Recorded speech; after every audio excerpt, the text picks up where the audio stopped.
mga ka-viewers. Ayan yung alon ngayon dito, ka-viewers. Ang lalakas po talaga ng waves.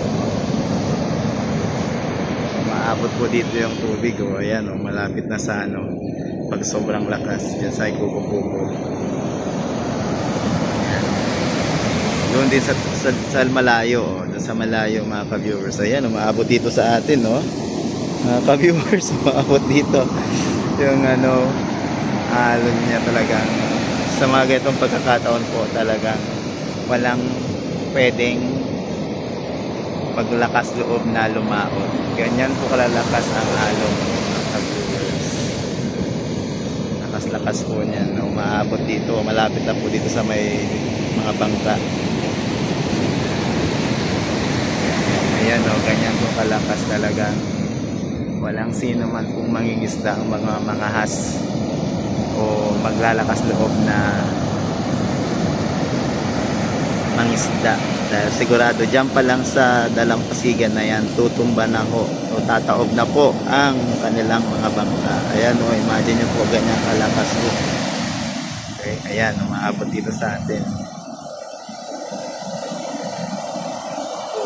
Hindi po talaga nagkaroon ng wind signal dito sa lugar na to, pero yung epekto nung bagyong Inday talagang ramdam na ramdam.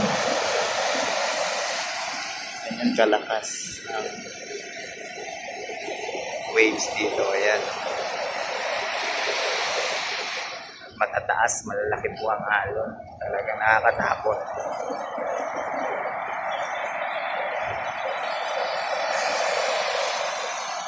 Doon, ayan, maabot banda roon ng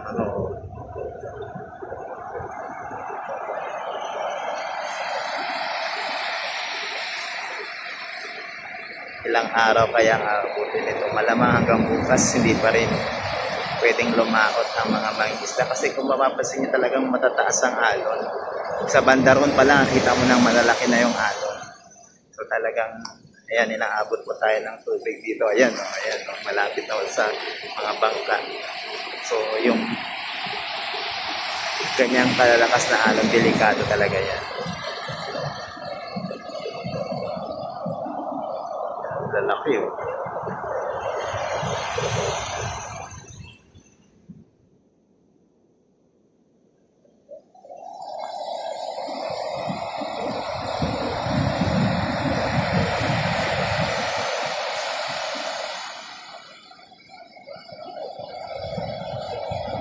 Ang lakas ng niya, ang lalaki. Dito umaabot yung tubig.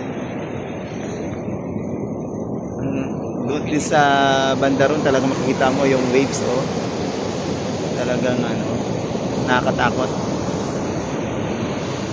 Halos tatagal pala ito na isang linggo. So isang linggong pahinga yung mga mangingisda ngayon dito. Kahit na maaraw na, malakas pa rin, kasi may hangin pa rin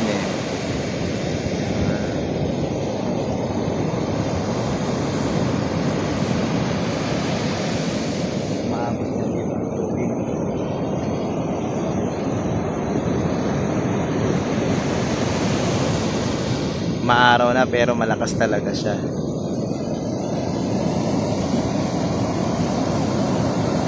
Grabe.